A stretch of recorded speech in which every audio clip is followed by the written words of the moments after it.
We're live. Hey, YouTube. Hello, YouTube. Taking a little break from watching skateboard accidents, kittens fighting. Okay, sorry. My normally dynamic personality is muted while I get everything set up on screen. I'm double dutying here. Not to be I have double to set up my microphone. Yeah, do it. Do what you need to do. Put my headphones on. Melissa Van Dyke is in the chat room. Now we're cooking with gas. Melissa Van Dyke? Alyssa Van Dyke. Oh, Alyssa Van Tom Dyke. Owen, Cardamom. I mean, Andrew Cox. They're all here, Greg. Wow. Everyone is here. They're ready for us. That's what we look forward to, our community, our That's little right. gathering. It's not a cult yet. Working towards it. Your sound like phased in and out. Let's hear what's going on Put with my that. headphones on. Okay. All right. Okay now? Yeah. So in the vow, volleyball plays a prominent part, right? Yes. That, like, how and why? Well, the guy that runs the cult has everybody play volleyball for exercise. I saw someone on Twitter, and Are by we the starting way, the podcast? no, we're not. This is just our pre-pod chat while people show up. I saw someone on Twitter say, like, I thought that cult leaders had to be charismatic and blah, blah, blah, blah. And I watched him for a few seconds and I was like, oh yeah, I see it. But then I saw him from the side and I was like, no, now I don't see it. And it's not a nose thing. It was like a hairy hands thing. Yeah, he's not.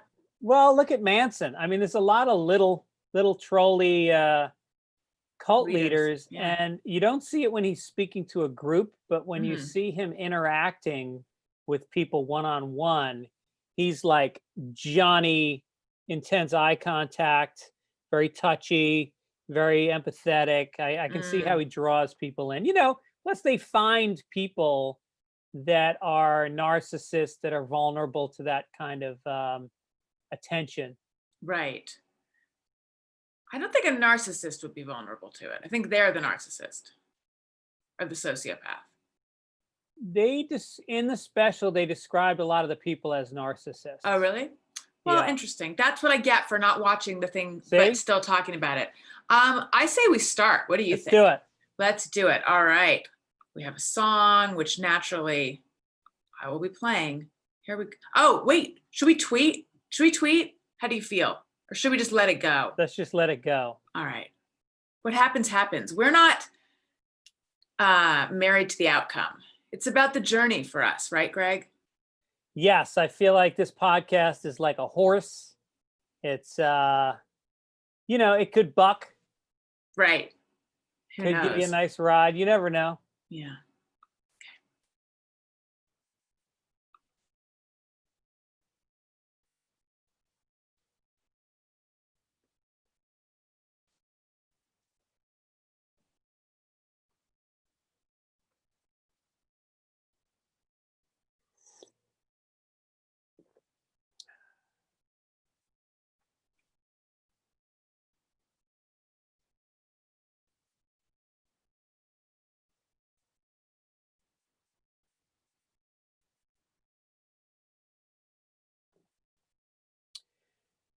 My name happens to be Greg Fitzsimmons.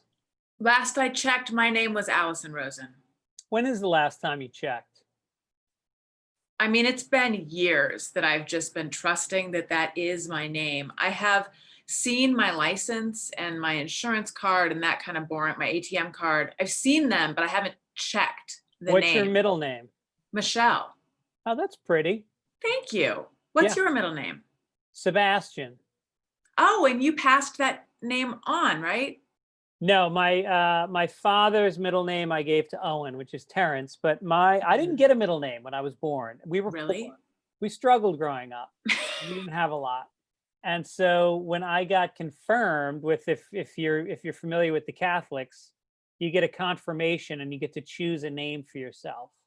And I chose Sebastian because I thought it was a funny name, and it's a saint who was a martyr Mhm. because he lived in Rome, and they tied him to a tree and they shot him with arrows, and they'd shoot him with an arrow Oh, and they yeah. go, "Will you renounce your God?" And he would go, "Fuck you." Shoot him with another arrow and they'd say, "Will you renounce your God?" And he'd go, "Fuck you." And they put like 21 arrows in him and he didn't die for a while. And so they made him a martyr. I have a lot of things to say. When they told this story in CCD or wherever they told it, what way did they say that he held up his middle finger and said, "Fuck you"? Because I'm sure that was not the language they used. They did. Again, I grew up in a hard scrabble tough neighborhood in the Bronx. And I mean, I would imagine, like, when you talk about saints, they have to be deified and they have to be, sanitized.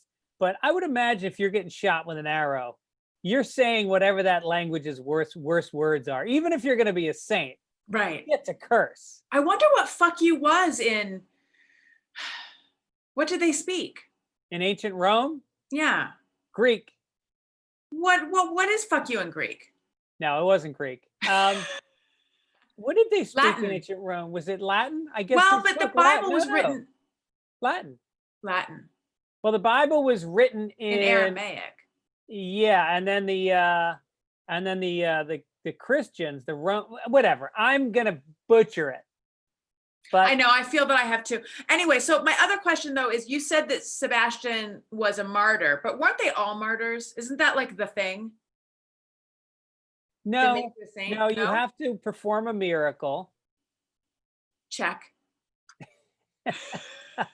I'm nominating myself for sainthood. Yeah, you have to perform a miracle. Check. I was on time today. I forget what else, but being a martyr is not one of them. No.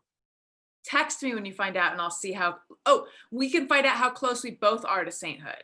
Wait a minute. That's what we're using our YouTube listeners for. They are our research assistants. So want me to look and see? Yeah. Oh, yeah. So we didn't even announce this for people who are listening, and we love you. We love you no matter how you consume the podcast. We are streaming this live on YouTube right now. You will be able to watch it after the fact as well. YouTube.com/. That sounds kind of gross that we're streaming and they're consuming. I'm not going to judge. People are into what they're into. Okay, let's see. Oh, they're saying they can't hear the theme song. But why? Well, maybe because we're too cheap to have a producer in studio. All right, we'll try to oh no, I know. I bet they can hear it now. I know what it is. It's fixed. Okay. Pete, take that glistening conversation out. Okay, so they spoke in Latin and no one yet has indicated what you need to become a saint. Yeah, we need to find if you guys know, out. Please let us know. Yes. I do trust that the sound stuff is fixed. By the way, we got featured on the Apple podcast page. Oh, we did? Yeah, we were on yay. it. Yeah. What is I don't this? know who does that. Massapala Palaben. Love you guys. This is the problem. I love all of you so much, but this is the problem with the chat room is you don't know if you're reading, like, is that a response to your answer? Or did I just like, give a code word to someone to do something bad? Or is that just nonsense? Speaking of nonsense, Greg, I don't know if you happen to remember this, but do you recall if there was a phase where your kids began like making up their own language or talking in gibberish? Because either Elliot is talking in tongues or he is coming up with his own gibberish all the time. He's like Malapon, Babalam. It almost sounds like Harry Potter, which I haven't seen, but he hasn't either. I bet that feels so good. To just because he's watching you guys speak fluidly and with rhythm and accentuating and he's struggling word by word to take in what this language is. And instead of it, he's going, now I'm going to scat sing for a little while. Yeah, it's like Habalam, Malapam. And I think that's probably fun freestyling for him. Yeah. And then I start responding. Like I do it with him now. It really probably sounds weird from the outside. I feel like it sounds like we're casting spells. Yeah. But there's something fun about it. So Greg. Yeah. You are doing stand-up for the first time in many months, right? I know. I'm getting a lot of shit about it. I took a walk. I took a walk this morning. I walked 7.5 miles at 6:30 in the morning with Judd Apatow and this guy named Brent Forrester, who's a big TV writer. I think he created Parks and Rec. I can't remember. Was this a work walk? Sounds like a work walk. No, we do it all the time. I've probably done this like 15 times with Judd. We get up at the crack of dawn. We take big walks with all different kinds of people. It's always like these big time producers but you know what? I don't even ask their names. Like I don't know what Brent did. I don't have his number. We just talk about politics and we talk about life. It's like, it's really not about the business very much. Right. And it's a great way to start the day. And then I have energy all day. Yeah. But anyway, they gave me a ton of shit because, and Judd sent me an article about it, that the germs go off into the air and they hang in the air way longer, that the droplets way longer than was previously thought. Right. And so the plane I'm not worried about because everybody wears a mask and the filtration system is very good. And they say cases of COVID happening from, which comes first, COVID or Corona? So coronavirus is the name of the virus and COVID-19 is the disease. So first you get Corona and that can turn into COVID. If you are exposed to the coronavirus, yeah, or if you test positive for coronavirus, then that will most likely turn into COVID-19. Yes. Okay. So yeah, there's been very few cases coming off of planes. But you know, I'm in a closed room. The reason I'm doing the club is number one, because all of my dates were canceled in the fall, one by one. My agent would send them to me. And I forgot that I'm a comedian. And so 2 weeks ago, the club owner texted me to find out my flight so he could send a car to pick me up. And I went, what? That's on? That gig is on? I see. So you weren't checking, you just trusted they were all getting canceled. Yeah, that's the way my mind works. I'm not a detail guy. Right. And so so I was like, all right, I guess, you know, they already sold all the tickets. They're only filling it halfway. So, you know, I couldn't just cancel. And so I booked a flight, which by the way, not as easy as it used to be. There's not as many direct flights, not as many flights in general. A little more expensive. What? That seems, no, thank you. I literally did hear you, but it seems that flight should be super cheap right now. I get that that's not in the airline's interest, but I guess they figure if you're flying, you really need to, so they're going to get you. So anyway, it's got a high ceiling. It's got a balcony and a high ceiling that'll be half filled, and so and someone recommended getting a fan and having it blow towards the audience to get the germs going the other way. Do you think that they'd be cool with that? Or is that kind of a fuck you to the crowd? Like, hey, take your own germs back in your face. Because they're laughing towards me. They're expelling laughter. Yeah. I think the optics of that are not great. Could you conceal the fans somehow? I mean, clubs and any indoor place, like ventilation is supposed to be very, very important. So I don't think it's actually wrong to be trying to direct the air a certain way. I just think it might freak them out to see it headed for them. Yeah. Yeah. Well, good luck with that. Thank you. Yeah. So I'm doing that. And to warm up, I went out a couple nights ago. I was asked to perform at an outdoor space, but it's like a speakeasy because it's illegal to do stand-up in LA. And so they have it's like a secret show. And I showed up in Burbank at this storefront. It was like a pillow store. And somebody let me in and I walked through the store, out the back door into their parking lot where they had a tent set up, no sides, just like a tent, and then a microphone and some folding chairs, and there was like, I don't know, maybe 20 people, 25 people. And it was fucking great. I brought my own microphone, so I wasn't talking to anybody else's microphone. I plugged it in, and a car alarm went off halfway through my set. I got heckled by a car. And so, but I realized, like, a lot of my material I can't do anymore. So much of it has to do with a life that I can't say, yeah, I was in a restaurant yesterday or whatever.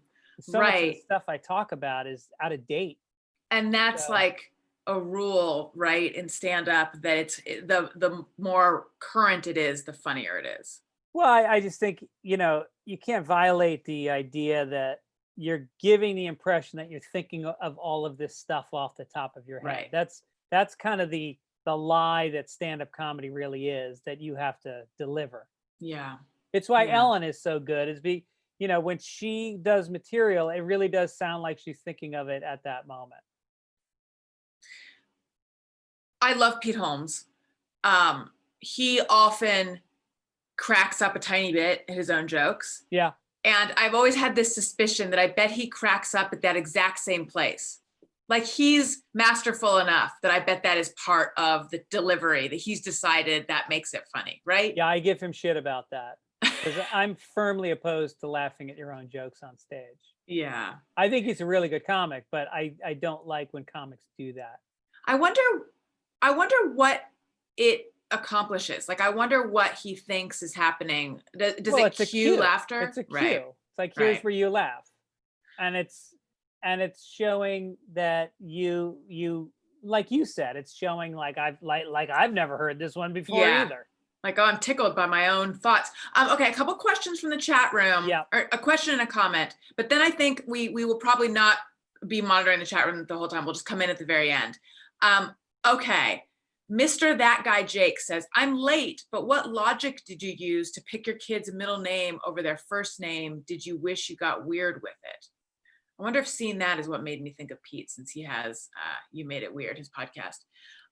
For me, it was names that sounded good with the first name, and yet it was like, we liked the first name better. So it was sort of on our second tier list of names were the middle names. What are their middle names? Well, actually, I said that off the top of my head, with forgetting that there is meaning behind Elliot's middle name. So his middle name is Oliver, and that was our dog that was like practically our child that died when he was like just a little bit short of 2, and it was this whole big thing for us, and it was very sad. So that was kind of memorializing that, because we didn't want to forget him. So it's Elliot, Oliver, and then it's Owen William, and William is a family name on Daniel's side, and we also liked the name. Very British. William. It is. What about you guys? You Fitz-dogs. Owen is Terrence. That was my dad's middle name. And then Josephine is Rose, which is her great grandmother's name on Aaron's side. So you did family names. And her first name, Josephine, is named after Aaron's aunt. Nice. Yeah. I'm thinking about the fact that I offered that answer for me, that was like completely not really what happened. It just sounded whatever. Yeah. Greg, I feel like I feel like quarantine is putting me on autopilot a little bit. I had to just cough, and I hid it because I realized it's taboo to cough for any reason anymore. Even on a podcast. Even on Zoom. Even on Zoom. No. I can't cough. Where did it come out? Your butt? It did. I farted because it's off camera. All right. Andrew Cox says, to become a saint, you need 2 verifiable post-mortem miracles: evidence of leading an exemplary life or having died a heroic death. Yeah. Wait, 2 verifiable post-mortem miracles. What does that mean? Like 2 miracles that happen after you die, or that after you die, they can verify them? That's a good question. I think it is post-death, because it's like Jesus died, and then after he died, he rose from the dead. Like, and the rock was moved in front of the cave. So they're looking for that. That's what the judges are looking for. That's going to be hard for me. Isn't it kind of weird that, if you're a saint, it means you're celestial and you're divine and you are, of the ether. And then but who decides it is a bunch of humans that are flawed and are shittier than the saint. How do they get to decide it? That's not a jury of your peers. No, by no means. You should only be judged by other saints. And that should be the miracle that they're performing, is they're choosing saints after they're dead. Yes, although for some of them, like if they were goody two shoes saints who are like into paperwork, they would probably enjoy nominating other saints. But I feel like there's other saints who might be like, I fucking did all that and now I have to just sit here and hear arguments. I'm not into that. Right, especially Sebastian. The guy's got arrows stuck in his side. He's like, look, I just want to go get a drink that doesn't spill out of my torso at this point. He's a bad boy saint. Yeah. And also a messy one. So something I wanted to ask you. Yeah. We went and we saw my parents the other day and had a very nice time. And was that the first time? No, we've seen them a few times. We've seen them like, I don't know. I could probably count it on one hand how many times we've seen them. Right. And we get tested every time before. So it's just a whole thing. But I was coming around the corner and my mom and my dad, so we visited for a while and then the kids and Daniel and I went up the hall to like change some diapers. And they were still playing up the hall and I came around and I heard my parents talking about a kid and how he's like really coming into his own and just singing the praises of a kid that I assumed was mine. I assumed they were talking about Elliot. So I puffed up a little bit like, yes, my child is amazing and advanced and all the things that make you feel good about your kid and also your own parenting. And then something tipped me off to the fact that they were actually talking about my sister's son. Oh, not mine. Wow. And then I feel, and by the way, they could be watching this right now. If you guys are, I'm on to you.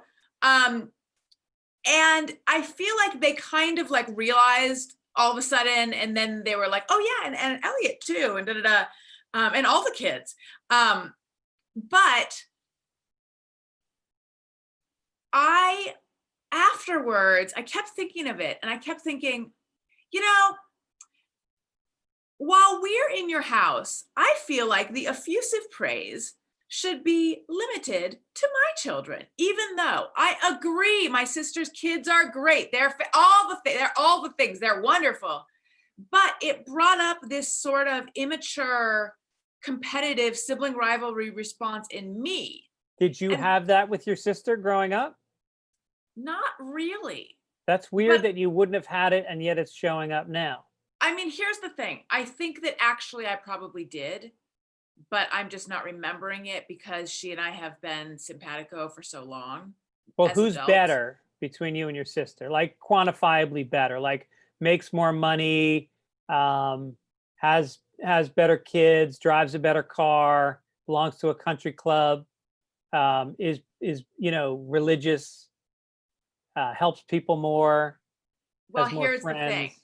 When it comes to like material things, I win. Nice. Nice. But when it comes to making a difference in the world, she might have the edge. Oh, she definitely does. Yeah. She's a stay-at-home mom right now. Yeah. But she is a public defender. That's right. And, like hardcore public defender, like helping people that no one will help, seeing good where everyone else doesn't see good, So and you sell photo albums and insurance. Well, you're going to sell the insurance today. Oh, I'm going to sell the insurance. Okay. I'm doing a couple other spots, but yeah. I provide a chuckle here and there. I give people some yucks. I make them feel less alone. Arguably, so when they're out of jail because of your sister, they can kick back and listen to one of your podcasts and have a laugh. You know, she has the advanced degree, even though, I don't know if you'd agree with this, Greg, but I feel like I'm the advanced degree type. You are. I mean, you're the kind of person that people would assume has a better education than you really do. Thank you very much. Yes. I feel seen. You seem like a master's degree holder.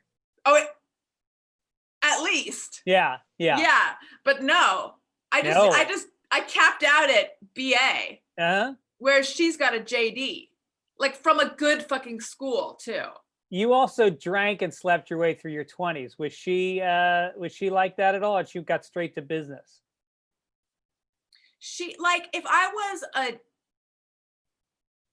on a scale of 10, if I was like a 6 or 7, which is me being kind to myself, she was like a 1 or something, you know? I mean, no, You're talking about of wildness, not of wildness. Okay. Yeah. So she wasn't like a, you know, a super duper nerd, but she was she's a good kid. How old are her kids? They are 5 and 0. Oh, she just has a 5-year-old. Oh, you thought that they were talking about like a college-bound student or something? No, that's what I'm saying. He's practically the same age as Elliot. How would you say he stacks up to Elliot? Who's bigger? Who's got better language skills? Who's better with friends? I mean, look, he's 5. He's got, even though I just like 1 moment ago claimed they're practically the same, hence they shouldn't be compared. Yeah, but you do. He's got 1.5 years on my kid. Not that much happens in 1.5 years. You'd be surprised. You'd really be surprised, Greg.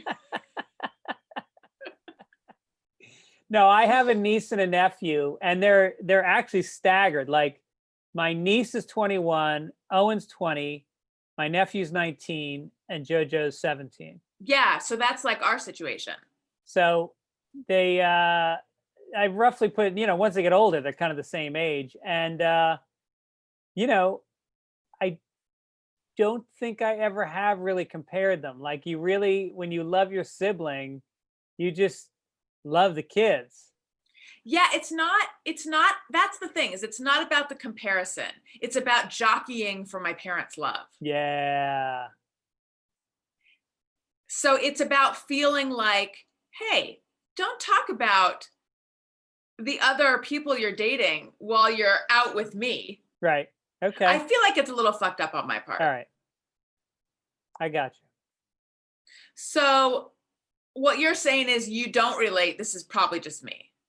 I think it's, no, we're in different situations. You know, my sister's on the East Coast. They built a guest apartment in the basement for my mom where she stays 3 months of the year. And so she has a different relationship to those kids than she does to my kids, who she sees twice a year for a week at a time. Right. You know, so have you ever wished it was different though? This is an audio podcast. All right. For the record, Mr. Fitzsimmons shook his head no. Now, I love her and I love having her around, but I think having her home for 3 months straight would be a lot. That would be a lot. Yeah. I hear that. You know what else is a lot, Greg? What's that? Having to homeschool kids. Back to school is leaving many parents wondering, how do we do this? If distance learning is anything like it was last year, you know you need a proven solution. You need Laurel Springs. With nearly 30 years of experience in distance education, Laurel Springs is the expert in online learning. From kindergarten through 12th grade and beyond, Laurel Springs' student-centered experience is a framework for each learner's path and pace. In addition, Laurel Springs offers specialized programs for academically driven students desiring advanced and accelerated. I would have been one of those. Oh, absolutely. Yeah. And when they say beyond high school, you know, that's you. You're beyond. Advanced and accelerated instruction through its academy at Laurel Springs, as well as postgraduate courses. Hello, for those seeking an enriching gap year experience. And since Laurel Springs is fully accredited, their transcripts are recognized by colleges and universities worldwide.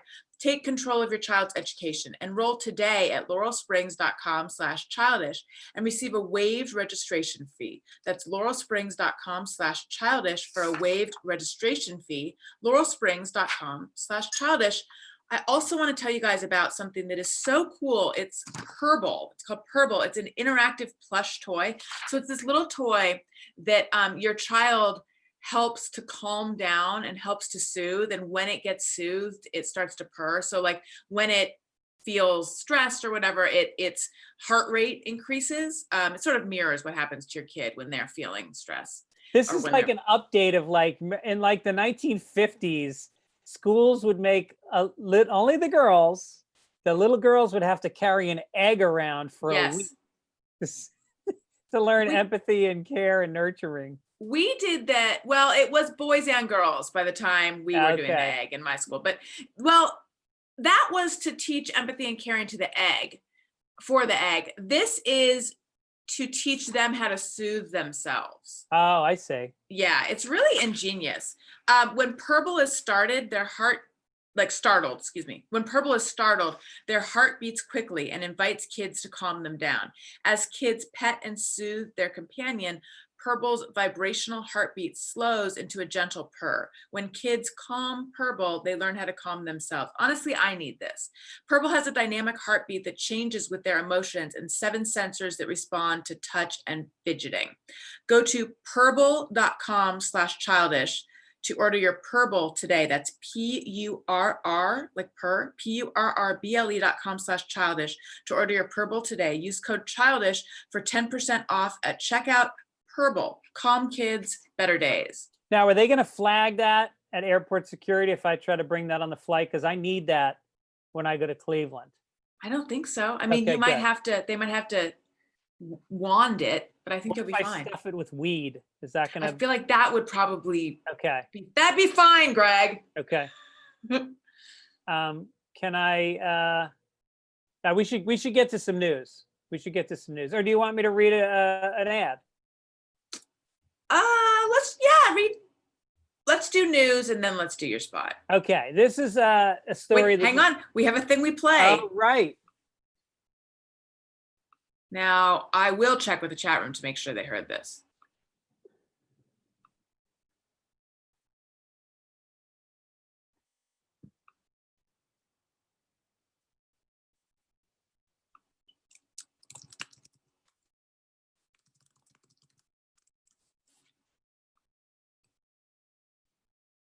All right.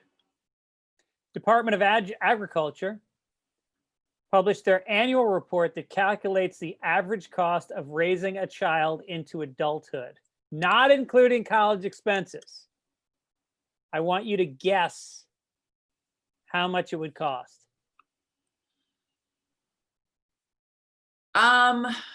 This is based on a child that was born in 2015. So all told, how much 5 years of child ownership runs you? No. They're saying like if your kid was born in 2015, here's what it's going to cost you to raise that kid when he's 18 years old or she's 18 years old, and assuming the child was born to a middle-income married couple. $250,000.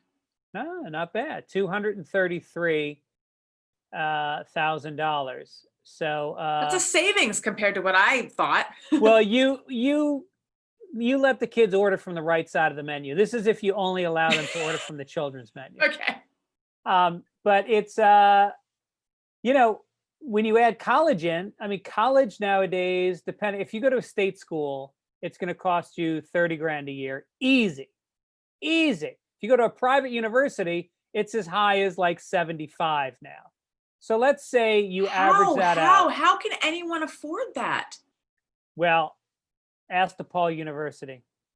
And it's so if you average $50,000, so that's another 200 on top of the 233. So it's $500,000 to raise a kid and put him through college. Yeah, that is insane. Yeah, and that's why no woman should ever feel ashamed about having an abortion.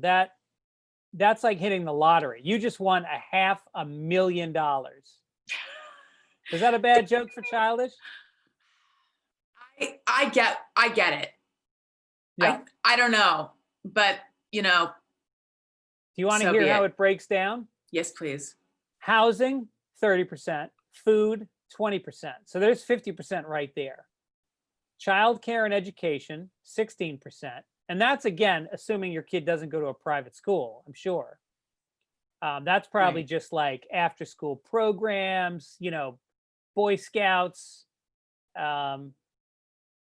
sports, sports are starting to get really expensive. And that includes childcare also, which, as you know, is extremely expensive. Very expensive, yeah. Transportation is 15%. Healthcare, 9%. I would think higher. I'm surprised it's not more. You know what it is, though? It's that I'm sure if your child has any sort of condition, then it goes up so much. But on average, most kids don't need a lot of interventions or any, really. Clothing, 6%, which they say changes.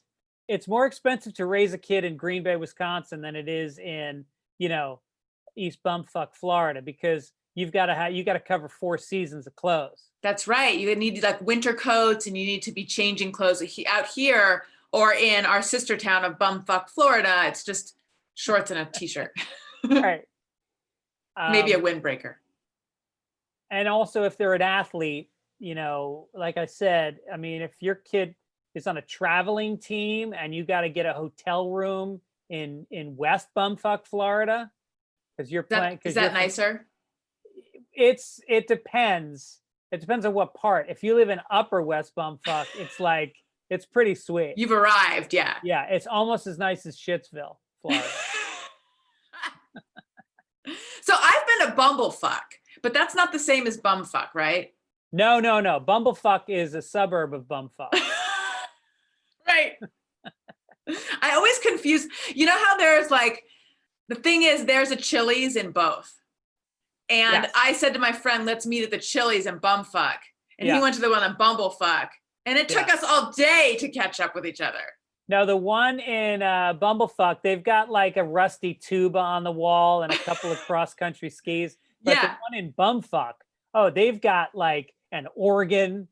They've got rifles. They've got way better swag hanging on the wall of that Chili's. Yeah, that's why I was so surprised when he's like, meet me by the tuba. Yeah. And I was like, what? Right. Meet me by the rifles. Yeah. And then, it was like an Abbott and Costello.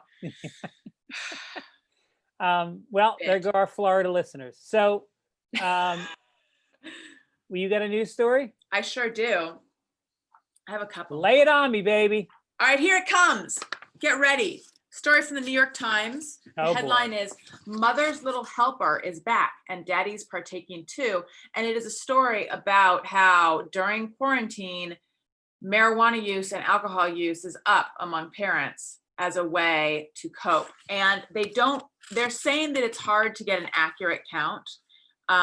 However, a nationally representative study of more than 1,500 Americans over 30 published in JAMA showed that alcohol use is up among all adults in that age range, but in particular among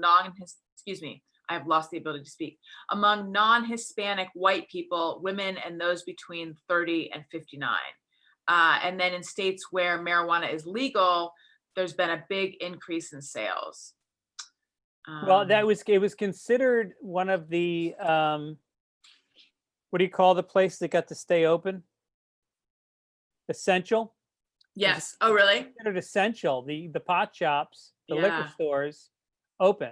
Hospitals, doctors' offices, pot shops, and liquor stores. That's right. Daniel was going to order from a delivery place, and then I think, and I relate to this so much, the choices overwhelmed him, and he just never put his order in. For pot? Yeah, because it's like, I don't know, which strain do I want, which this, which that, how many, there's you don't want to get it wrong. I remember when it first started, I went into a pot shop and it was like a concierge experience. Like somebody comes over and they have you sniff different ones and they explain sativa or Kush and the different types of nighttime and, if you want a lozenge and all this stuff. And now they're so packed that you walk in and it's like the stock exchange. It's like, hey, can I get this? And, they're so overrun. There's a line all the time. They are making bank. Here's the crazy thing. They're making bank, but they can't go to the bank. they can't put their money into a bank. It's all in cash. What do they do with it? Well, I don't know, but because it's not a federal That's so interesting. law, it's not legal federally, and banks are Right. funded, they're federal institutions, and so they can't accept drug money. Wow. So they have safes. There are safes around with fucking millions of dollars in them. And if I was a robber, which I'm not now, but if I'm only doing 1 gig a season, I may have You might have to, yeah. You just trail one of these dudes home, gunpoint, bring me the money. But don't they have, I feel like there's always security outside of pot shops. That's why you follow the guy home. Oh, that just, I do not have what it takes to be a robber, I guess. I'm cut out for advanced schooling. I'm not, either you are frozen. Oh, you're not frozen. No, that was my deadpan take. It's my famous deadpan take. It was so deadpan.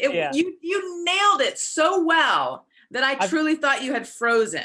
There are so many people that have offended with my deadpan over the years. It's like in New York, people get it, but it's not a California thing. The deadpan, the sarcasm. I feel like in person, I would have gotten that and I would have loved it and celebrated it. For the people listening to the podcast, not watching, we're just staring at each other right now. Anyway, the article also goes into the history of substances marketed to mothers for like calming down, like Milltown was one, and then Vicodin.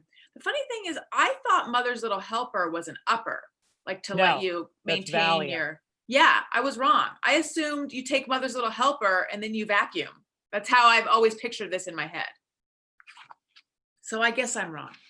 So running for the helper of her mother's little, running for the shelter of your mother's little help. Yeah. It is amazing that, like, you know, how addictive it can be when you are a parent, because the day is so overwhelming. And at the end of the day, when you want to transition into like post dinner or even pre-dinner, and you know that if you have a drink or you take an edible or whatever, that stress is going to go away. How do you not do that every night? I know. And especially right now, where it is so intense. And I think there's this feeling of who knows what tomorrow might bring. So really, what's the point of maintaining all my good habits? That being said, as someone who does believe in maintaining good habits, I would encourage people, if it's going great for you, this escapism and partaking and stuff, cool, you know yourself best, but just be careful out there is what I say. Well, you know, what's funny is Erin was never a drinker. You know, she's the kind of person that, like, if she's out and people are drinking scotch, she'll drink scotch. If dinner party, she'll have a glass of wine, but that's it for her drinking. Since this pandemic, she has a bottle of tequila, and every night she makes a stiff drink. And I'm like, where the fuck did this come from? Yeah, tequila. And since we have a 17-year-old who, whatever liquor was in the house would mysteriously start to go down. And then at one point, Erin had a friend over and she poured them a glass of wine, and they had to say something to Erin because the wine was watered down. So now we have a safe in the garage, and she every night she goes back to the safe with a glass. That's so funny. What does she make herself? It up. You know, like some pineapple juice or like different juices. Right. Yeah. Yeah, my parents always had this like bar cart with 1 million bottles on it. And in high school, I did drink some of their triple sec. I didn't think to do what Owen did though. And refill. But now my Owen, whenever we go there, is always wanting to like get into the bottles, and it's always this huge like I don't mean drink them. He's a baby, but I just mean like wants to play with them. And we're always afraid of things breaking. I don't understand how that wasn't a problem when my sister and I were growing up, though. Well, you know, it's drinking all these substances. It really can shorten your life, and you have to be careful, because if you have people that depend on you and your income is what floats the boat, it's like you got to make sure you have life insurance. And shopping, my God, shopping for it is like, I can remember looking for life insurance and it felt like it took 3 months to like compare the different policies and to find one that felt fair and make sure that you were with a reputable company. So anyway, Policy Genius, they do it for you. And you can save 50% right now by using Policy Genius to just compare life insurance. They basically, you're going to have this policy. It could last for a decade. Mine lasted for 20 years. And it's a big thing to jump into. It's like anything. I always tell people, don't day trade with your stocks. Don't go on WebMD. Hire a professional. And this is your way of basically hiring a professional, but it's easier because you just do it. PolicyGenius.com. In minutes, you work out how much coverage you need, get quotes from the top insurers for the best price. And you can compare policies that start like, literally, I was reading about this, $1 a day. Wow. Will get you a policy that will take care of your loved ones if you die. So you could be eligible to skip the in-person exam, which is nice. Once you apply, they handle all the paperwork and red tape. That's days of your life you're not doing. Best part, they don't work for the insurance company. They're working for you. So if anything happens, any problems, they take care of it. Kind of service that earned them 5-star rating across 1,600 reviews. So if you need life insurance, head to PolicyGenius.com right now to get started. You could save 50% or more by comparing quotes. Policy Genius. When it comes to insurance, it's nice to get it right. That was an impeccable, seamless segue transition. I didn't even see it sneaking up on us. I don't want people to know I'm doing an ad until they're buying the product. No one will even know that you were until Daniel is putting in a claim for me post-mortem. That's right. So listen, should we do some highs and lows, or should we do another news story?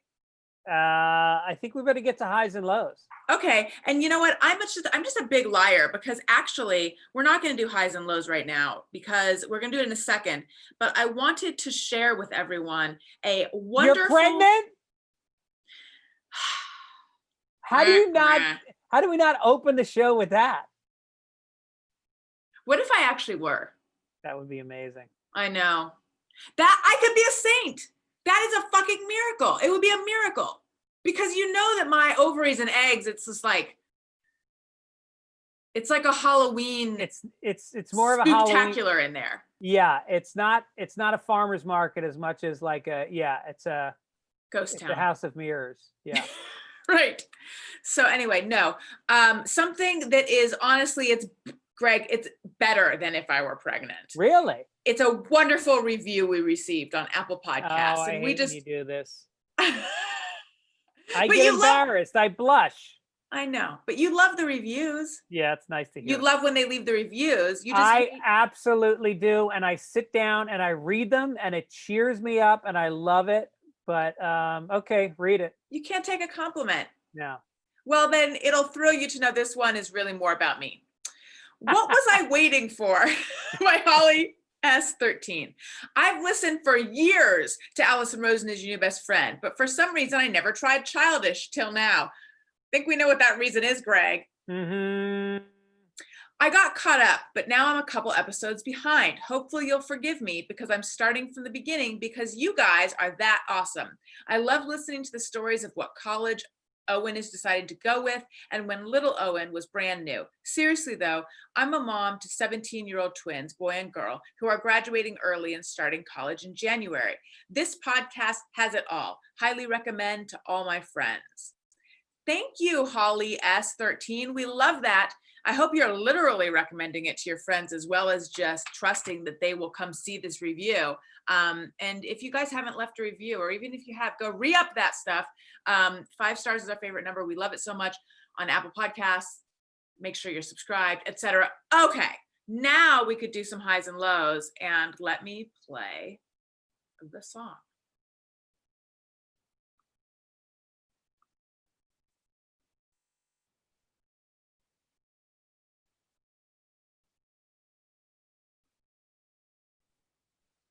A weird thing is happening, which is some of the people in the chat room are hearing the song and some of them are not. Greg. Yeah. What's your high or low? My high is that my daughter, this was very sweet.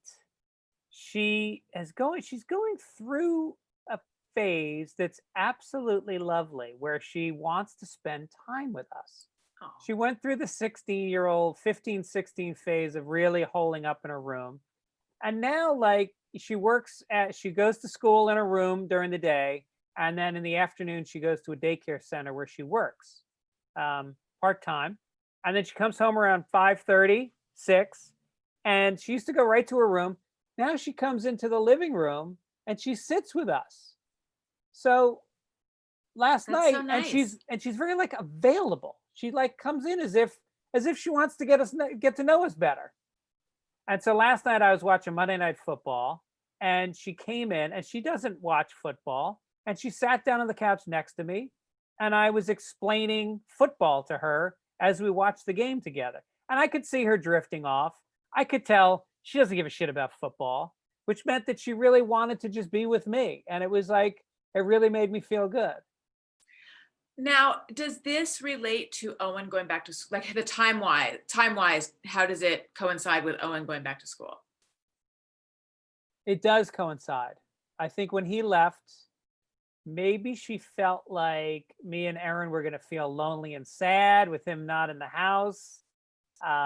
Maybe she felt like because she wasn't getting, the companionship with him, maybe she's seeking it from us.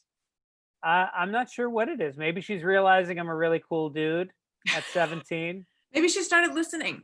Right. Actually, I don't know that that's good. Maybe she's become a fan of your work. I don't think so. And I hope not. I really hope she never listens to my podcast. Yeah. It's bad enough that she reads my tweets and my Instagram posts. Your wife likes some of my Instagram posts. Oh, that's nice. Mm-hmm. Oh, good. Yeah. Well, that's great. What's your high? My high and my low are combined. The high came after the low. So I'm going to start with my low. My low is Daniel and I realized at some point we had completely lost control of parenting in our house. And Elliot, our 3.5-year-old, was calling all the shots, which like just on principle, I don't mind as much as I think a lot of people are like, that's super fucked up. And that wasn't what was bothering me. What was bothering me was the way it was shaking out, which was he was on his tab. He has a like Amazon Fire tablet, which we call it his Kindle. I think it's actually called a Fire, but we call it his Kindle and he calls it his Dindle. He was on his Dindle until like right before bed. We had like somehow limiting the screen time turned into he can have it all the time whenever he wants. Bedtime was a true nightmare. He, just so many delay tactics.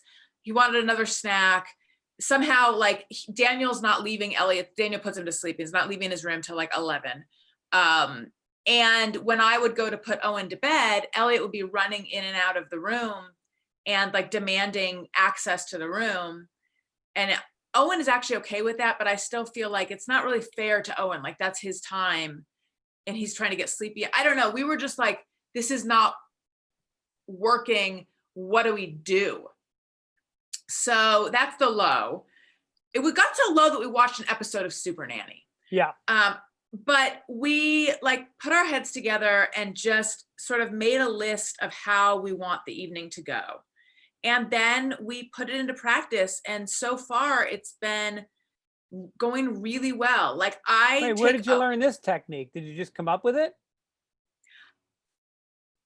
Honestly, I talked to my therapist. And she was the one who, cause I was like, I'm losing my mind. I can't even go to the bathroom alone. Yeah. And she's like, wait a minute, why can't you go alone? And I'm like, because he'll freak out if I, won't let him in with me. And she's like, well, our job as parents is to tolerate their disappointment. I still haven't been able to go to the bathroom alone, but I'm working on it. So anyway, so the high is that I feel like it's working. Like Daniel and I are on the same page. A lot of it was we were just kind of taking the path of least resistance as opposed to like really taking control of it. So I take Owen to put Owen to bed, and that's like special daddy Elliot time. And so at that point, Daniel and Elliot brush Elliot's teeth, and then they like play together until I come out. And then we have then all the devices are put away, which means that Daniel and I are like in the corner sneaking peeks at our phone. I didn't even know Trump had COVID for like an hour and a half. Uh-huh. It truly has been personally disastrous for me. According to him, he only had it for an hour and a half. Right. He had it gained an understanding of what everyone has gone through and beat it in the entire time that I didn't have my phone. And had time to come up with a tweet condescending to people that have gotten it. Yeah. And marginalizing the 210,000 deaths because those people didn't fight it. Right. Those pussy cucks who have let it dominate their life when they don't need to because we have knowledge. That's right. So all that happened while I didn't have my phone. And so now bedtime is a lot easier. And I think before Daniel and I were not on the same page. We weren't particularly present. One of us was on our device. And so now that we're like, actually, okay, this is when we need to really focus and like keep things moving. It's been a lot easier. So that's my high and my low. Good. All right. I like it. Sounds like growth. It's funny because when you have kids, you challenge yourself and you grow because you have to.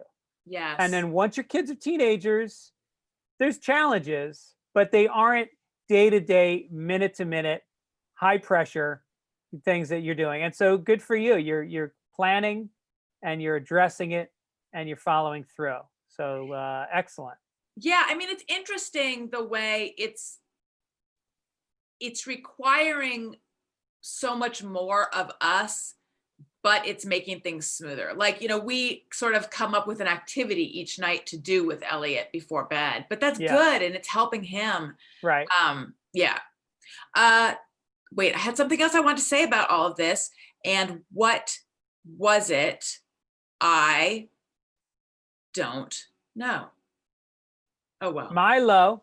Yes. I just read this on my phone literally as we were starting is Eddie Van Halen just died. I know. I felt sad too. Oh, it's so sad. I mean, he is just like, I put him in my top 5 greatest guitarists of all time. He was like a guy who really changed the way guitar was played. So fast and so creative, and he brought so much fun to it, a playfulness to his guitar playing. Like, I mean, literally their first album, I think it's the first track on their first album, it's called Eruption, and it leads into a cover of You Really Got Me by the Kinks. And it's him introducing the band to the world. He's 22 years old, and it's him just fucking ripping. And then it slows down. He holds a note, and then all of a sudden, these fuzzy power chords come in. And he goes into You Really Got Me, and it gives you shivers. And he created a type of guitar playing that every hair band on the Sunset Strip for a decade tried to do that. I mean, I would say, Slash got pretty close, but that style of guitar playing started with him and ended with him. Nobody ever did it as good. And he did it all with a smile. He had such charm. I mean, that band was like seminal to my high school experience. They were the fucking party band. Did you know that he had cancer? Well, I remember years ago, he had like a third of his tongue was removed because he had tongue cancer. And this apparently was throat cancer. So it's probably spread or something. Yeah. Only 65. Yeah. I feel like when I was real young, I might not have said only 65. But now that feels real young to me. Yeah. Yeah, R.I.P.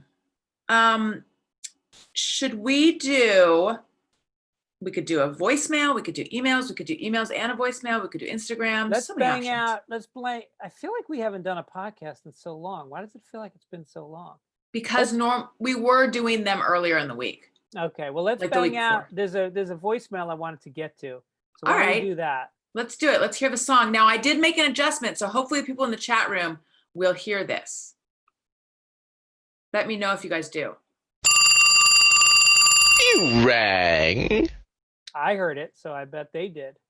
Were you hearing the other ones? Nope, I heard that one though. I love that we have like 600,000 listeners per episode, and you're so obsessed with the 12 people in our chat room.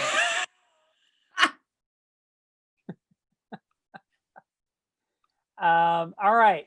You want to play that voicemail? Yes, for I us? do. Listen, it was my fault that you weren't hearing. I didn't realize you weren't hearing anything, Greg. Okay, hang on. Here we go. Hi guys, love the show. I'm going to try to keep this short and sweet. I have a baby who is 7 months old, and our best friends have a baby that is 9 months old. Recently, we went to the mountains together, and we noticed that they were feeding their baby a lot of fast food. Because they're doing baby-led weaning, they're giving their baby French fries and chicken nuggets and things that probably a 9-month-old shouldn't be eating. So my question is, should I bring it up to them? Should I say something? I think they might get a little defensive because they're not the type of people that take advice very well. But I also don't want their baby to end up with high cholesterol before it even turns 1 year old. So just wanted to see what you guys think about it. Love the show. Thanks so much. Bye.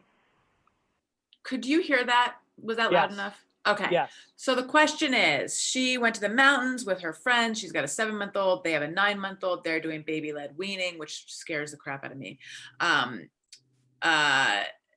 But they noticed that the friends are feeding the 9-month-old stuff that she thinks the baby shouldn't be eating, French fries, chicken nuggets. Should they say something? She thinks the friends will get defensive. I have a strong opinion about this. Well, why don't you start? Okay, my strong opinion is no, you do not say something about that. That is very much their business. That's between them, their pediatrician, and their God. And it's parenting is hard enough without well-meaning friends chiming in to be like, you're feeding your kid the wrong stuff, blah, blah, blah, blah, blah. I feel the same way. Look, everything is a competition. I come from Trump's philosophy. And if you see that other kid eating that garbage, he's going to plump up. He's going to have a bad brain, rickets, and your kid is going to fly past him on life's highway. He's going to get into better schools. He's going to be more successful. So, you got to let go and let God. Yeah. Yeah. We have strong opinions. You don't come to us for lukewarm takes. No, but we like to have the same opinion because otherwise we have to play a couple rounds of dysfunctional, what do we call it? Codependent crossfire. Codependent crossfire. That's where we have different opinions, and then by the end we realize we actually agree with the other person. Yeah. But then we're still opposed because we both came around to the other person's point. Well, that's the thing about Bill Burr, who's hosting SNL this weekend, which will be exciting. Awesome. He once said to me that, you know how he has very strong opinions and a lot of people don't agree with them. Right. But he goes, look, I'm 2 questions away from saying, yeah, you're right. That's hilarious. All right, let's do some emails. Let's do it. Hang on. Put this baby to bed. We got a thing we play. You wrote. All right. Well, this just in. This is a follow-up to something that we had recently. Kristen Rills, who's from Massachusetts, she's fucking loving the Pats last night. Didn't the Pats win last night? Oh no, the Pats lost because they lost Cam Newton, who's their starting quarterback, got the COVID, so they had to bring in their second string, and they lost. So does that mean she's in a world of hurt this morning? If she's from Massachusetts, she is, because they are, without exception, Patriots fans, like rabid Patriots fans. So she said, our last place had rats, and I swear to God, I have PTSD from it. It took months, even with a professional exterminator, to get rid of them. We could hear them in the walls at night. After all the food was put in plastic containers, they started eating my houseplants. They chewed through the bands of my dishwasher that allowed them to open and close gently. They chewed through the gas line to my oven, and they had been stealing my dirty underwear, my drawers. That's my I favorite. noticed something was missing, but thought I just had unpacked bags from a trip and never really looked. But when 2 fucking townies came to fix the oven and pulled it out from the wall, there was my pink lacy drawers all chewed up. So listening to the death throes of a giant rat in your kitchen at 3 a.m. is not something you soon forget. So now this is in response to you having a rat in your kitchen. Yes, and luckily I was able to quickly and efficiently murder and dispose of the rat that was in our house. And you've seen neither hide nor hair of more? Nor dirty underwear. But that is pretty funny to have a couple locals start pulling your dirty underwear out of the wall, because that's mortifying. Yeah. It was. Did she say it was lacy? Yeah. Or lacy. Yeah, I underwear. need to picture the underwear. Speaking of rats and mice, my parents have mouse traps they've had these mouse traps in their garage forever. And I always am nervous about them because we park in their garage and then we walk in, and I'm always nervous about my kids stepping in them, even though they're on the perimeter. So Elliot didn't want to wear shoes, so we picked him up and carried him in. And he knows it's because of the mouse traps. And Daniel was like, you don't want the mouse trap to snap on your foot he was like, it'll break your foot. And then Elliot said, yeah, because my foot will get caught and then the mice will come and eat my toes. That's hilarious. That's what he thinks happens if you get in a mouse trap. You get caught and the mice come and eat you. Oh my God, that's really funny. Do we have another email? Yeah, this one is from... My son turned 18 last year and immediately got a tattoo. He didn't tell me or my wife for a couple of months. It was hard to be mad because he was 18. It was a small tattoo on his forearm. Yes, where the Germans put the numbers on the Jews. It's a weird thing for it to conjure up. It's a weird aside. Yeah, weird aside. It was the prism from the cover of Dark Side of the Moon, my favorite album of all time, which was released 47 years ago, so unlikely to be dated.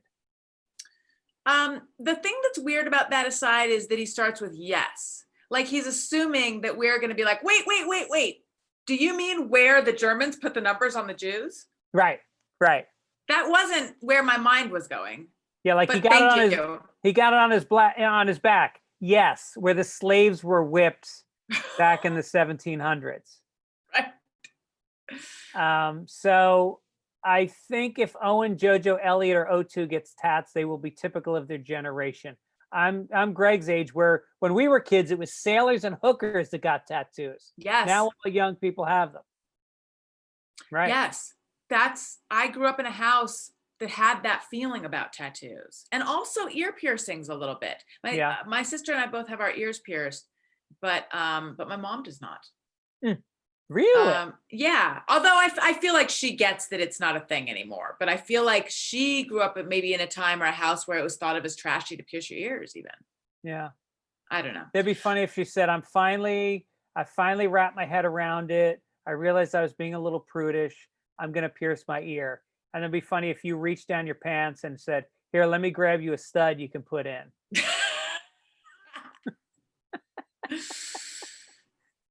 Do people still get all those genital piercings? I feel like they really had a heyday, or Who am I? Well, let me let you. Well, I don't know, Allison. I'm sort of in the mix in that world. I'm finding there's much more of a Prince Albert thing happening with the guys that are around 19. You know what the Prince Albert is, right? Well, I was gonna say you do call yourself Greg Prince Albert Fitzsimmons. Right. That's right. Does the Prince and if Albert... I have anal sex with somebody, that's called Prince Albert in a can. Does the Prince Albert go through the urethra? Don't know. I mean, Not- through the penis hole? I think it goes through the shaft, doesn't it? Is it the shaft or the crown? Ask our chat room. They'll know. Hey, chat room, do you guys know? You have a mission. We're gonna wrap up the podcast. Yeah. Oh yeah, and then we want to know your thoughts. We want some piercing intel. Yeah. I don't think the Prince Albert is the shaft, because I think that's the more painful one, and actually that doesn't make any sense. Listen, if you guys would like to email us, we're childishpod@gmail.com. If you'd like to leave us a voicemail, we never answer. That's our promise to you right now. It's 805-317-4243. If you forget any of this, just go to our website, childishpod.com. And please follow us on social media. We post questions, and periodically we read the responses on the air. And that is at ChildishPod on Twitter and on Instagram. And really, some of you aren't following us. We could use a bump. Thank you. I just looked it up, and it shows you, instead of it's on healthline.com. So, it's not the kind of, there's no nudity on healthline.com. So they have a peeled banana with the earring in it, so you can see where it goes. It doesn't help that much because there's no crown and there's no hole in a banana. But it does explain that it is done by inserting a barbell or other jewelry through the hole where the pee comes, the urethra. Yeah, so I was right. And out of the underside behind the head glands. Yeah. I mean, and then you have sex with that in? Yeah. Jeez. So the underside, like it's facing your butt or it's facing your face? It for like you're going to the bathroom, you're looking down. Is it coming out underneath or underneath. on the top? Well, it depends on if I'm peeing with an erection. If I'm flaccid and I'm peeing, then I can't see where it's coming out. Right. Yeah. Yeah, it's weird that that's the less painful one, but I think it's because it's one hole, not two. Okay. And that'll do it for Childish. That's right. Anything you'd like to tell people about, Greg? I think we forget sometimes that we're doing a podcast about children. How did we fucking get to a Prince Albert cock piercing? Because I was talking about wholesome ear piercing, and you suggested that if my mom needed an earring, I could just whip one off my labia. Yeah, right. So that's you. Yeah, that was me. Yes, I want to invite people to come to Cleveland this weekend. That's the 10th through the 12th of October. Also, don't forget Sunday Papers, which is charting this week, is on Sundays. It's me and Mike Gibbons. We rip through each section of the Sunday paper: science, sports, business, international, jokes about each of them. And then, of course, Fitzdog Radio comes out on Tuesdays. I've got Bob Saget on this week. Last week I had Colin Quinn. Great lineup of people coming on. So check it out. Wonderful. And listen to Allison Rosen is Your New Best Friend. That's my podcast. I had Jamie Lynn Sigler, mezzo-soprano, on this week, and I've got Brian Bishop on next week. And on the group show, I have Jenna Kim Jones and Mary Catherine Ham. So it's a whole delightful group of people. And follow me on social media at Allison Rosen, Twitter and Instagram, on Patreon, patreon.com/Allison Rosen. And Greg and I are both on Cameo. Yep. How's your Cameo? Has it been trickling in? Because mine is not really lately. No, mine's dried up. Yeah, I haven't had one in a while. I missed our Cameo flow again. Somebody asked me to do one and I missed it. So I gave them a free one instead. You can go back and give someone a free one if you don't do it in a week. That's what I did too, because I missed one too. I felt so bad.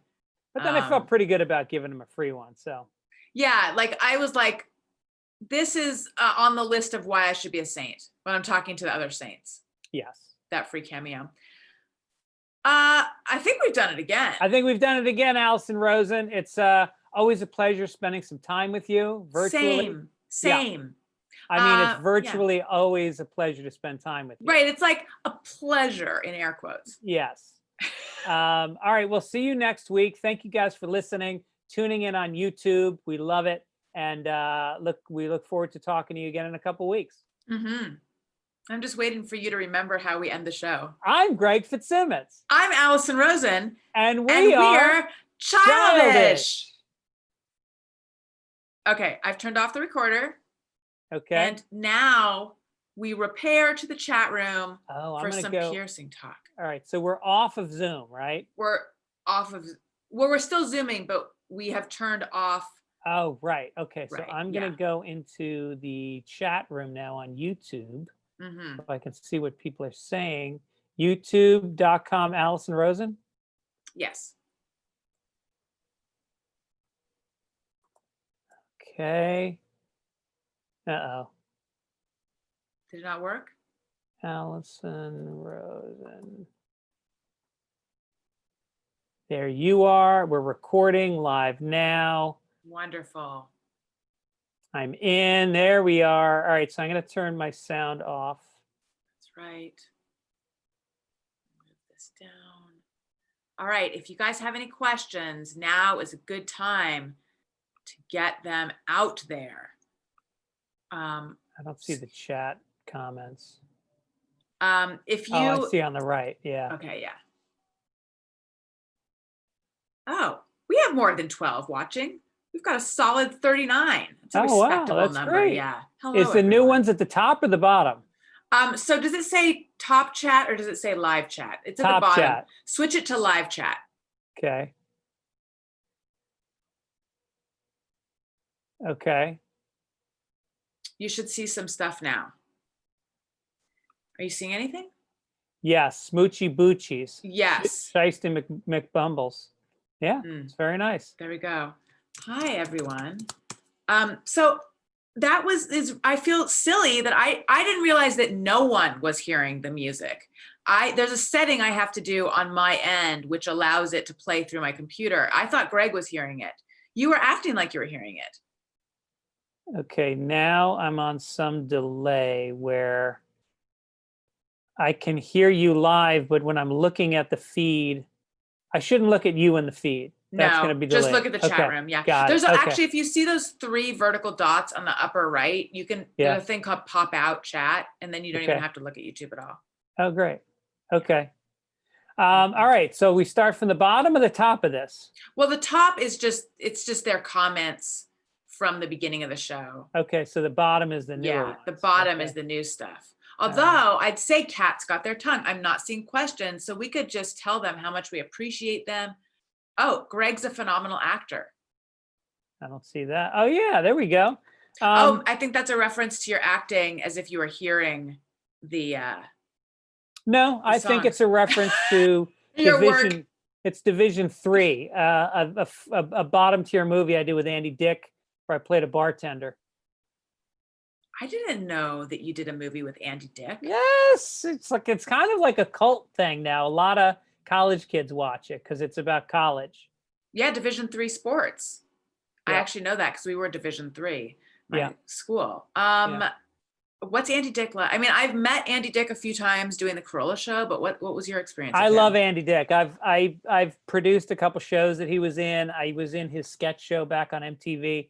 He is a really, really talented sketch guy. I would say as good as anybody I've ever worked with. And super smart, very, very vulnerable, very caring, and just, a train wreck. I mean, he can't help himself. It's like he's just self-destructive. I said, Andy, you're not addicted to alcohol or drugs or sex. You're just addicted to chaos. Yeah. Yeah. Excuse me. I don't know if you heard that. My throat made a little burpy sound, but it wasn't a burp. It was weird. It's a weird rattle. Yeah, that sucks. Cox wants to know, am I bringing back Thursday Papers? Don't know yet. That is our midweek edition of Sunday Papers. Between doing Fitzdog Radio and doing this and Sunday Papers and then other people's podcasts and trying to write a script, I was getting a little burnt out. So we took a little break from Thursday Papers, but maybe it may come back. Yeah, at one point I was like, I'm gonna start I'm gonna go to 5 days a week with Alice Rosen's New Best Friend. And then once I went to 3 days a week, I was like, nope, this is too much for me. And I went back to 2, and I've just been at 2 ever since. It's hard when you add that extra one. Really enjoyed Dear Mrs. Fitzsimmons. Oh, Opinions That Don't Matter. That's Katie Morton and her husband, Sean. Hi, guys. It's probably Sean. Really enjoyed Dear Mrs. Fitzsimmons. Are you interested in writing a new book? What would it be about? Oh, thank you. First of all, I don't think I would write another book because when I wrote this book, I had to get medicated and almost had a nervous breakdown. It was like having a midterm paper due every night for 9 months. It was like, I just don't process stress that well. And so I don't think I would do another book, but thank you for reading that one. Were you diligent about having like a daily writing schedule? No, not at all. I would masturbate furiously and then go home ashamed. And then I would come back, and that's why I got this office. I mean, I literally rented for masturbation. For masturbation purposes. So it was bad, and I put it all off until the end. And then the last week I had leading up to handing it in, we went to Hawaii for a vacation for some reason, and I deserted my family and sat in the house we rented for 7 days and nights writing the book while they frolicked in the sun. You got it done. Yep, got it done. Selling it, like writing the proposal, was that hard? Did you have help? No, that part was fun. That part was kind of easy because what I did was I got a recorder, and I would walk and I would record just stories, because the book is stories, and I would tell them as if I was telling friends. And then I could plug it into my computer and it would transcribe my voice into the words. Oh, wow. And then I would just edit it. So I had a big, fat, ugly, rough draft that I then edited. And so that made it easy. But then when it came to sit down and like really painstakingly structuring the book, and that was really hard. I didn't realize that dictation is that good at this point. And that was a while ago. Yeah, Drag and Dictate I did it on, which was kind of new at the time. Look at that. Yeah. Andrew Cox says, do you ever use the rodeo grip when you are having alone time? No, I do. I go Western, which is I always have another guy in the office with me. So it's Western style. What is the rodeo grip? That's one hand tied down, and you're going up and down. Yeah. Wait, what's the alternate? Well, there's Western, rodeo, and was it English? No, that's English. When you ride English, you hold both sides of the reins. You hold both reins, yeah. Right. And then rodeo. Right, but what I'm saying is, what's standard grip? I think Western. Okay. That's when you have one on the whatever that horn is on the saddle. It's called the horn. When you have the two reins in your hand. Right. That seems like your sort of default alone time setting. Yes. There was a question up here about us. Why did y'all go from every week to every other week? Love both your podcasts. Tune in every week. Just wish Childish was weekly. It's kind of the same thing that Greg was saying. It was just, well, especially at the beginning of quarantine when there was no childcare, we were just overwhelmed and felt like it would be a more manageable schedule. I feel like now, well, but you're burnt out now. I feel like now I'm sort of thinking like, oh, maybe it's more manageable. We haven't ruled out going back to weekly. Haven't ruled it out. Haven't ruled it out. May come back. All right. Speaking of which, I got to jump because I have a 4:00 podcast with somebody else. And I don't want you to feel like I'm cheating on you. But, that's okay. Yeah. Okay. Well, let's say goodbye to them. Yep. Goodbye, everyone. Thank you so much for watching. Tell your friends.